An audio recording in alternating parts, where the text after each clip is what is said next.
Welcome to the next part of the $1 Million Health Professional Education Program.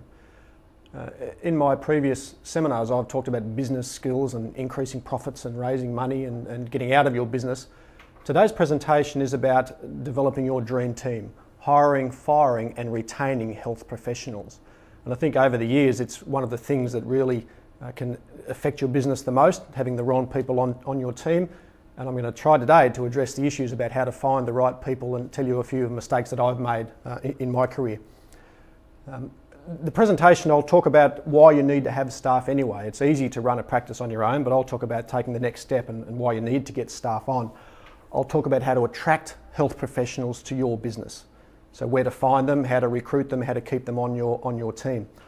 I'll talk about the recruitment process that I've used at Get Active Physiotherapy for the last 20 years with some success, hopefully. And I'll share some of the tricks that I've learned over the years to try and identify ideal clients and how to run that process. I'll talk about gender issues and other issues regarding employment, which is a contentious issue, but I'll shed some light on that for you. I'll then go into wage and bonus options, different ways of motivating your team and different bonus options that we can use to employ and to maintain and retain our professionals. I'll also talk about partnership relationships and things you need to be careful of and some other business models. So there's a lot of information here for you, so enjoy the ride. Now, the first thing I need before you even start talking about staff is you need to understand one thing, and I learnt this the hard way in business. Everything that happens in your business is your fault. Now, I know that seems a little bit harsh, but I learnt years ago this saying, the fish stinks from the head down.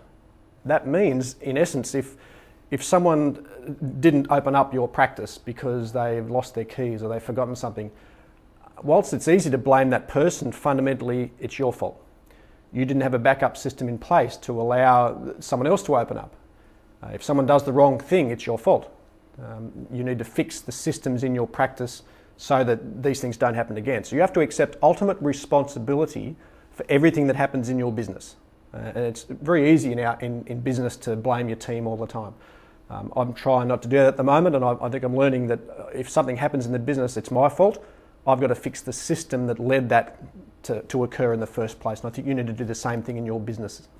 So why do you need to have staff anyway? Why not just do it yourself?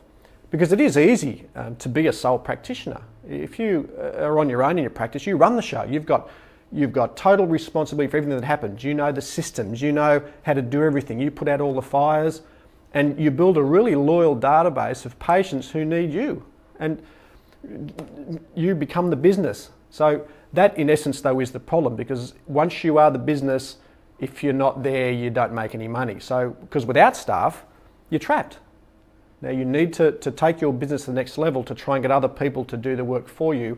Otherwise, as I said, you are stuck in your business. You lose money when you're away from the practice. You don't have any time for your family, your friends, your social life suffers. And I think one of the big things that we forget is if you are a sole practitioner in your health business, you can't sell it. Because people won't buy the business because they know the business is you. So you need to get to the stage where you have other people on board, and then it's easier to sell because they're buying the systems, they're buying the principles you put in place, they're not buying you as the therapist. And I think I've spoken to a lot of health professionals about this matter, and they say, but I like consulting. Now, I'm not saying don't see your patients, I'm not saying that, but you should do it because you want to, not because you have to.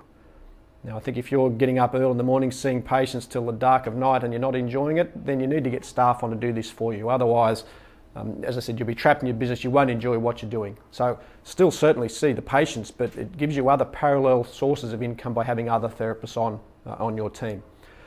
Now, I'll go through now what I consider to be the top 20 staff mistakes that we've made. Now, I can tell you now, I've made all of these, so don't feel bad if you come across these and think, oh gee, I'm still doing that.